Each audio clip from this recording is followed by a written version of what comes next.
Ajay Gohil, India news, Raisen. Bihar और UP की सीमा पर बसे आरा जिले के जवैनिया गांव का अस्तित्व अब खत्म होने की कगार पर है। गंगा में आई बाढ़ से ऐसा कटाव हुआ कि गांव के सैकड़ों घर पानी में समा गए और बाढ़ से विस्थापित लोग अब बांध पर जिंदगी बिता रहे हैं। इनको अब इस बात की चिंता सता रही है कि जब पानी उतरेगा तो वो कहां जाएंगे, क्योंकि घर तो कटाव की भेंट चढ़ गया। हमारे सहयोगी शैलेंद्र सिंह की एक्सक्लूसिव रिपोर्ट देखिए।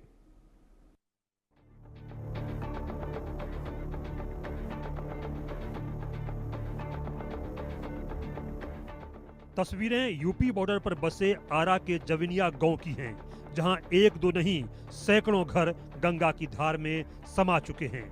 जविनिया के वार्ड नंबर 4 और 5 का वजूद समाप्ति की ओर है। अब कटाव वार्ड 1 की तरफ है। अभी बाढ़ के हालात ऐसे हैं कि जविनिया गांव कोई जा ही नहीं सकता। कहा जाता है कि प्यास का दर्द उनसे पूछिए जिनकी बाल्टी कुएं में हो और रस्सी टूट जाए। वैसी ही कुछ स्थिति यहाँ की है। देखिए बीच में किस तरह से लोग पानी से आ रहे हैं, और पानी चूंकि गंगा का पानी है और इस तरफ सूखा है। आप समझिए कि इधर ऊंचा है इसलिए सूखा है, और इधर गहरा है यानी सड़क नीचे बनी हुई है इसलिए गहराई है। और यही समस्या है कि जिसको उधर से इधर आना है उसको इसको पार करना ही पड़ेगा। क्या नाम है आपका? हमारा नाम बबलू कुमार राय हुआ। अच्छा बबलू जी, कितना कष्ट होता है? बहुत कष्ट है, बहुत हद से ज्यादा। अच्छा, कहते 3-3 नाव चल रही है यहाँ पे? एक भी नाव नहीं चली। अगर 3 नाव चलती तो नाव नजर नहीं आती। तो इतने ही पानी में ऐसे में आ रहे हैं। हाँ, तो पानी बढ़ रहा है घट रहा है? पानी अब घट रहा है। घट रहा है, पहले ज्यादा था? पानी बहुत ज्यादा था। अच्छा, तो ये समस्या लगातार चल रही है? लगातार। प्रशासन शासन कुछ व्यवस्था नहीं है यहाँ पे। न सरकार की तरफ से व्यवस्था है, न प्रशासन की तरफ से व्यवस्था है। अब क्या आपको बताएं, देखिए एक भी प्रशासन यहाँ नजर आ रहे हैं या सरकार की नाव नजर आ रही है तो गुस्सा लगता है? बहुत गुस्सा लगता है। अब तो गुस्सा क्या करिएगा, गुस्सा पीना पड़ता है। अब तो सर नहीं पटकिएगा गुस्सा से। कुछ सुनवाई नहीं? कुछ सुनवाई नहीं, कुछ सुनवाई। अच्छा, सरकार कहती कि हमने कर दिया हमने कर दिया। नहीं, सरकार कुछ नहीं किया। अच्छा, हाँ, सरकार सिर्फ झूठ मूठ का आदमी को ये कर दिया वो कर, कहाँ कुछ किया है। ये हो रहा था तो हम लोग भीज के आते। देखिए उधर आदमी तो खाइए कितना भीज के आ रहे हैं आदमी सब। ये सब लोग जो हैं, ये देखिए सामने जो है ऐसे ही लोगों का आना जाना है। और ये आरा है यानी आरा का क्षेत्र है, और यहाँ पर पानी यानी बाढ़ की विभीषिका ऐसी है कि कई किलोमीटर में पानी और सिर्फ पानी है, और लोगों को उसी के बीच में अपनी जिंदगी जो है वो बितानी और चलानी पड़ रही है। इंडिया न्यूज की टीम बिहिया से आगे केवटिया पहुंची तो सड़क पर पानी मिला, मिडिल स्कूल डूबा मिला। टीम गौरा बाजार पहुंची जिसके आगे गाड़ी से जाना संभव ही नहीं था। नाव के जरिए इंडिया न्यूज की टीम श्याम बाबा मंदिर के पास पहुंची, जहां पर सैकड़ों की संख्या में लोग बांध पर शरण लिए हुए हैं। पास में ही कम्युनिटी किचन का इंतजाम था, इसमें सुबह शाम खाना दिया जा रहा है। बांध पर स्वास्थ्य विभाग की टीम इलाज के लिए आई हुई है। आते समय नाव मिली थी जो मोटर वाली थी यानी इंजन से चल रही थी, लेकिन जाने के लिए देखिए नाव कौन सी है। ये नाव है और ये खेलने वाली नाव है यानी छोटी नाव है, और इस नाव से हम लोग अब जो है वो जा रहे हैं। गौरा बाजार है, गौरा बाजार की ओर, और चारों तरफ सिर्फ और सिर्फ पानी और पानी और पानी, सिर्फ पानी है। और ये लोग जो है एक तरह से कहें कि नाव में बैठकर यानी कि इन लोगों की जो नाव है, अब सोचिए क्या सेवा है इन लोगों की कि ये सेवा लगातार कर रहे हैं नाव से। और साफ तौर पे है कि एक बड़ी सेवा है, क्योंकि लोग जो आते जाते हैं यहाँ से उनके लिए ये व्यवस्था है। और जाहिर सी बात है इस व्यवस्था के अगर कुछ पैसे भी लें तो इसमें कोई अतिशयोक्ति या कोई बड़ी बात नहीं है, क्योंकि सरकार की ओर से यहाँ पर नाव उपलब्ध नहीं कराई गई है। बांध के सहारे इंडिया न्यूज की टीम ऑटो से जविनिया के लिए रवाना हुई तो रास्ते में बहरनपुर और दामोदरपुर के बाढ़ पीड़ित दोनों किनारे शरण लिए हुए मिले। कुछ दूर चलने के बाद इंडिया न्यूज की टीम को जविनिया गांव का पता चला, जहां सिर्फ पानी की धार चलती हुई दिखी। कुछ देर में इंडिया न्यूज की टीम उस जगह पर पहुंच गई जहां जविनिया के लोग शरण लिए हुए थे। इंडिया न्यूज की टीम ने कई लोगों से बात की। इंडिया न्यूज की टीम मौके पर थी। उसी दौरान पानी से एक सांप आता हुआ दिखा, जिससे बांध पर शरण लिए हुए लोग अलर्ट हो गए। कुछ ही देर में सांप पानी की ओर मुड़ा तो लोगों ने राहत की सांस ली। लोगों का कहना है कि अगर पानी उतर भी जाएगा तो ये लोग यहाँ से कहाँ जाएंगे, क्योंकि इनका घर तो गंगा में समा चुका है। ऐसे में इनकी मांग है कि सरकार इन्हें बसने के लिए जगह दे। जमैनिया गांव तो हम नहीं पहुंच पाए, लेकिन हमने उस गांव के लोगों का दर्द आपको दिखाया। और एक शेर है मुनव्वर राना का बहुत अच्छा कि दुनिया तेरी रौनक से मैं अब ऊब रहा हूं, तो चांद मुझे कहती थी मैं डूब रहा हूं। तो समझिए जमैनिया गांव की वही स्थिति है। वहाँ के जो घर हैं अब डूब रहे हैं, कहें कि गंगा में समा रहे हैं, और गंगा में समाने का सिलसिला बदस्तूर जारी है। गांव के लोग जो अपने सही सलामत घर छोड़कर भी आए थे, अब उनके पास घर नहीं है। अब वो कह रहे हैं कि हम यहीं रहेंगे, क्योंकि लौटने के लिए मेरे पास एक अदद आवास नहीं है। जिंदगी भर की जो पूंजी थी, जो कमाई थी, अब वो गंगा जी में समा गई है। इसीलिए सरकार को चाहिए कि वो हमको कुछ ज़मीन दे दे और हम फिर से वहीं घास फूस के सहारे ही सही अपने सपनों को फिर से बनाएंगे, बसाएंगे और परवान चढ़ाएंगे। कैमरामैन अभिषेक के साथ शैलेंद्र, इंडिया न्यूज़, जमैनिया गाँव, आरा। देश के ज्यादातर हिस्सों में इस समय तेज बारिश हो रही है और देश भर में कुदरत का कहर जारी है। मानसून की बारिश ने पहाड़ों से लेकर मैदानों तक जबरदस्त तबाही मचाई है। आप रिपोर्ट में देखिए।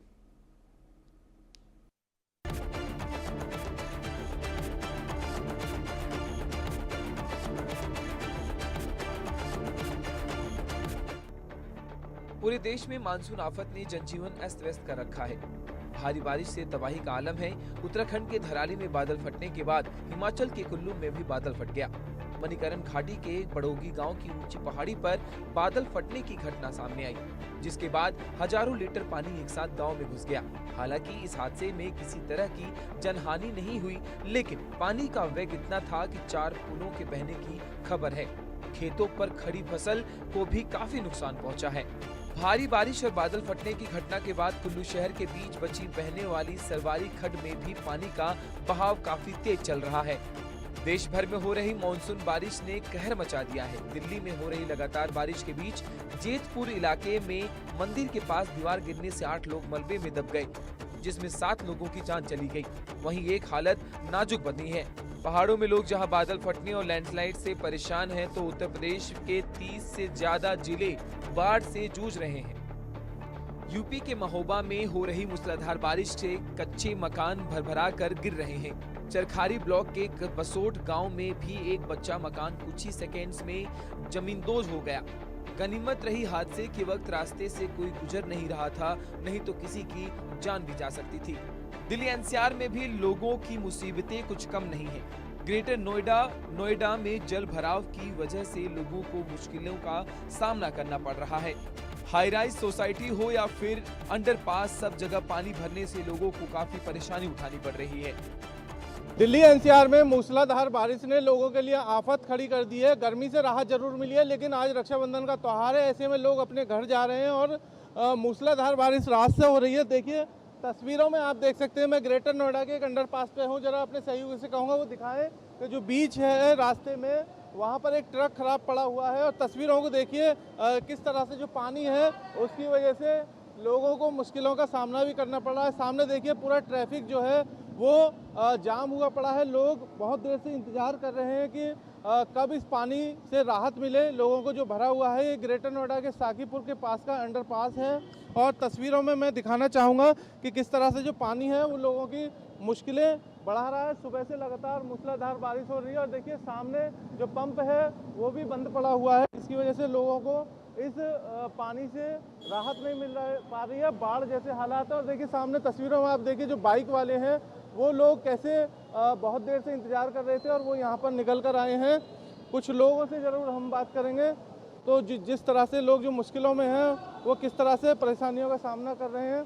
ज़रा ये बताओ भैया, कहाँ से आप लोग आ रहे हो, कितनी देर तक हो जाए? भैया मुझे हो गए लगभग 3 घंटे। कहाँ से आप लोग आ रहे हो? देवला से। अच्छा, तो ये पानी जो है आगे कहाँ तक है, कितना जाम लग रहा है? सर बहुत जाम लग रहा है, पीछे तक बहुत जाम है पानी। गाजियाबाद में लगातार हो रही बारिश से जहां तापमान में तो गिरावट देखने को मिली, लेकिन बारिश के बाद जगह जगह भरे पानी ने लोगों की मुसीबतों को दोगुना कर दिया। इसमें सबसे ज्यादा परेशानी दोपहिया चालकों को झेलनी पड़ रही। दिल्ली एनसीआर सहित गाजियाबाद में सुबह से तेज बारिश ने सारे एरिया को जलमग्न कर दिया है। चाहे वो ग्रामीण क्षेत्र हो चाहे शहरी इलाका, सभी जगह पानी ही पानी दिखाई दे रहा है। आप लोहिया नगर में इस वक्त इंडिया न्यूज़ की टीम पहुंच गई है।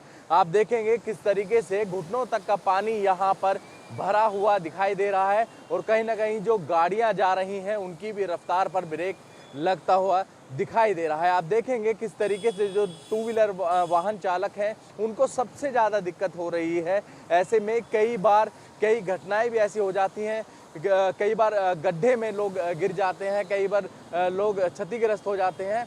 ऐसे में तस्वीरें हम लगातार अपने दर्शकों को दिखा रहे हैं किस तरीके से जो है चारों तरफ पानी ही पानी दिखाई दे रहा है। तो ये वो तस्वीरें हैं जो नगर निगम के काम पर बड़े सवाल खड़े करती है। बिहार के भागलपुर में गंगा नदी का जलस्तर लगातार बढ़ रहा है।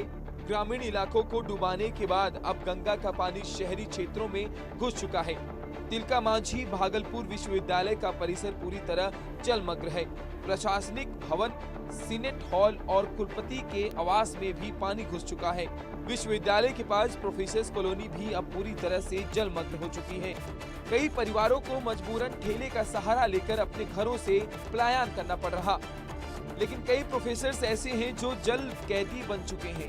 यहाँ एक प्रोफेसर ऐसे हैं जो अपनी माँ के साथ रहते हैं। उनकी माँ बीमार है जिसे लेकर वो कहीं नहीं जा सकते। बाढ़ के पानी से अपनी बीमार माँ को बचाने के लिए तरह तरह के जतन कर रहे हैं। उन्होंने अपने कमरे में ही ईंट की मदद से पलंग को ऊंचा कर उस पर सामान रखा हुआ है। परेशानियों का तो एकदम बाढ़ सा आ गया है हम लोगों के यहाँ लालबाग विकास परिषद में, खासकर हमारे फ्लैट में जो कि निचले तल पे है। यहाँ आप देख सकते हैं पूरे फर्श पे पानी बिखरा पड़ा है और आज पानी प्रवेश हुआ है और हम उम्मीद करते हैं कि ये पानी का लेवल और बढ़ता जाएगा और परेशानी और बढ़ती चली जाएगी। बच्चों को देख रहे हैं, छोटे छोटे घर में बच्चे हैं जिनका मूवमेंट होता था, बाहर खेलते थे, अभी घर में कैद हो गए हैं। ये पानी भी नॉन हाइजीन पानी है जो कि पीछे नाले का पानी बहता है, उसका पानी हमारे कैंपस में घुस गया है। तो बच्चों के या हमारे घर में जो बूढ़ी बीमार माँ है उनके हाइजीन को लेके बहुत हम चिंतित हैं, क्योंकि उनका भी पिछले साल ऑपरेशन हुआ था और अभी उनका मूवमेंट बिल्कुल नहीं है। तो उनको बाहर निकालना भी हमारे लिए ऑलमोस्ट असंभव काम है। मेरे लिए परेशानी तो बहुत ज़्यादा है और जैसे कि हम देख रहे हैं हमारे घर में छोटे बच्चे हैं, बुजुर्ग हैं, इनको टाइम टू टाइम पेशेंट है तो टाइम टू टाइम खाना पीना चाहिए, वो अभी हम लोग को देने में बहुत ही मुश्किल हो रही है। और वही है, दवा ववा टाइमली नहीं हो पा रहा है, बच्चों को खेलने का माहौल नहीं मिल पा रहा है, तो टॉयलेट वगैरह में काफ़ी प्रॉब्लम आ रहा है। जैसे देख रहे हैं आप, हम लोगों ने सामान को काफ़ी ऊंचा कर रखा है, जितना हो सके संभव उतना तक किया है। अब आगे देखा जाए क्योंकि पानी का लेवल और बढ़ने वाला है, तो जितना सब कुछ सुरक्षित कर सकते हैं उतना कर दिए हैं। इसी बीच बाढ़ इलाकों का दौरा करने पहुंचे मुंगेर से बीजेपी विधायक गंगा में बहने से बाल बाल बचे। दरअसल जब विधायक प्रणव कुमार दौरा कर रहे थे, इसी बीच उनकी बोट का फ्यूल गंगा नदी की बीच धारा में खत्म हो गया। फिर वो नदी की तेज धारा में बहने लगी। करीब 1 घंटे तक रात के अंधेरे में वे धार में बहते रहे। गंगा की तेज धार में एसडीआरएफ की टीम बोट की दिशा बदलने की कोशिश करती रही, लेकिन कामयाब नहीं हुए। इसके बाद विधायक की बोट गंगा की तेज धारा में बहकर करीब 1 किलोमीटर दूर कृष्णहरी घाटी पहुंची, तो वहां विधायक कूदकर अपनी जान बचा पाए। आज हम लोग 12 बजे कुतलूपुर जाफरनगर के लिए निकले थे। बाढ़ क्षेत्रों के सर्वेक्षण के लिए निकले थे। तो रास्ते में जा रहे थे, सीताचरण पार करने के बाद एक बोट का इंजन फेल हो गया, जिसके कारण उसको लौटाना पड़ा। एक बोट लेके हम लोग वहाँ गए। वहाँ से क्षेत्र का भ्रमण करते हुए शाम में चले हैं और जब हम लोग सीताचरण पार किए तो हम लोग का टारगेट था कि बगुआ घाट में उतरेंगे, लेकिन इतना रौद्र रूप माँ गंगे का है, इतना करेंट है, वंदे भारत नहीं बल्कि जेट के हिसाब से पानी बढ़ रही है आगे। देश के आधे से अधिक राज्यों में भारी बारिश का दौर जारी है। देश के कई हिस्सों में मानसून बारिश का कहर देखने को मिल रहा। मूसलाधार बारिश के कारण नदी नाले उफान पर हैं। कई इलाकों में बाढ़ का कहर दिख रहा है। वहीं मौसम विभाग की माने अभी भी बारिश से राहत मिलने का कोई खबर नहीं। मौसम विभाग के मुताबिक 9 अगस्त को भी देश के कई हिस्सों में भारी बारिश हो सकती है। Bureau report, India news.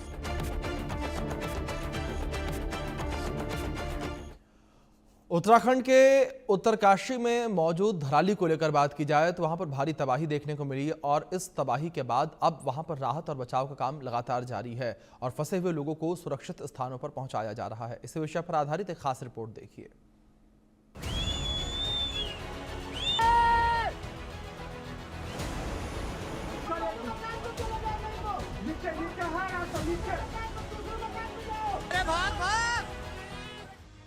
Uttarkashi के धराली गांव में आई आपदा का आज 5वां दिन है। इसी बीच इंडिया न्यूज की टीम सबसे पहले ग्राउंड जीरो पर पहुंची और हालात का जायजा लिया।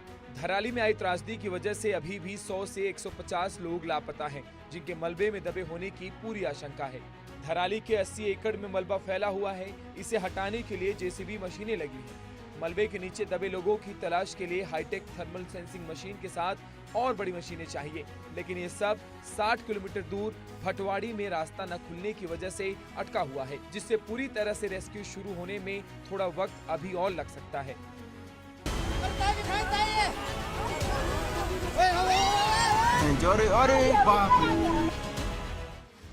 इंडिया न्यूज की टीम ने ग्राउंड जीरो पर पहुंचकर सबसे पहले धराली हादसे के पीड़ितों से बात की। इस त्रासदी में जो लोग बचे हैं, जिन्होंने इस विनाशकारी तबाही को अपनी आंखों से देखा, वे अभी भी डरे हुए हैं। हादसे के चश्मदीदों ने बताया कि अचानक लगा कि जैसे कोई धमाका हुआ और देखते ही देखते सब उनकी आंखों के सामने बह गया। मकान, दुकान, होटल सब मलबे में तब्दील हो गया। आपदा प्रबंधन की ओर से रेस्क्यू किए गए लोगों की लिस्ट और मोबाइल नंबर भी जारी किए गए हैं, जिससे उनके परिजन, सगे संबंधी उनके साथ संपर्क कर सके। इसी दौरान रेस्क्यू किए गए सुधीर सोमवाल से इंडिया न्यूज की टीम ने उनके घर पहुंचकर खास बातचीत की। उत्तरकाशी के धराली क्षेत्र में 5 अगस्त को जिस तरह से भयावह गाढ़ और बाढ़ वहां पर आई, उस मंजर के बाद से सबका दिल दहला हुआ है। लोग लगातार तलाश कर रहे हैं अपने लोगों की, अपने परिजनों की, अपने परिवार वालों की, और अब आपदा प्रबंधन ने इसकी लिस्ट भी जारी करी है। कुछ लोग यहाँ के क्षेत्र के निवासी भी हैं। हम इस वक्त भटवाड़ी में मौजूद हैं। हमारे साथ एक सुधीर सेमवाल जी हैं, जो कि भटवाड़ी क्षेत्र में ही रहते हैं और उस दौरान मुखबा गए थे। तो मुखबा भी इनका घर है, तो हम इनसे जानना चाहते हैं क्या कुछ उस दौरान घटनाक्रम रहा, किस आवश्यकता के लिए वहाँ गए। सुधीर सेमवाल जी, सबसे पहले तो आपका इंडिया न्यूज़ में बात करने के लिए काफ़ी धन्यवाद। सर, हम यहाँ से 3 तारीख को गए। हमारे यहाँ 4 तारीख को मेला था, 4-5 को, तो 4 को गए तो 5 को जो है मेला था। तो मेला 2-2:30 बजे करीबन शुरू होना था, तो 1:30 बजे करीबन जो है ये घटना घट गई धराली में। तो जो मंजर था बहुत भयानक था। वो ऐसा हमने कभी अपने जीवन में आज तक कभी देखा नहीं। धराली भारतीय वायुसेना ने रेस्क्यू मिशन में अपनी ताकत झोंक दी है। बरेली एयरबेस में MI-17 और ALH MK-III हेलीकॉप्टर तैनात किए गए हैं। आगरा एयरबेस से AN-32 और C-295 विमान भी मदद को लगाए गए हैं। इन विमानों से न सिर्फ राहत सामग्री पहुंचाई जा रही, बल्कि लगभग लोगों को सुरक्षित निकालकर लाया जा रहा है। सेना के MI-17 और चिनूक ने धराली में फंसे लगभग 119 लोगों का रेस्क्यू किया।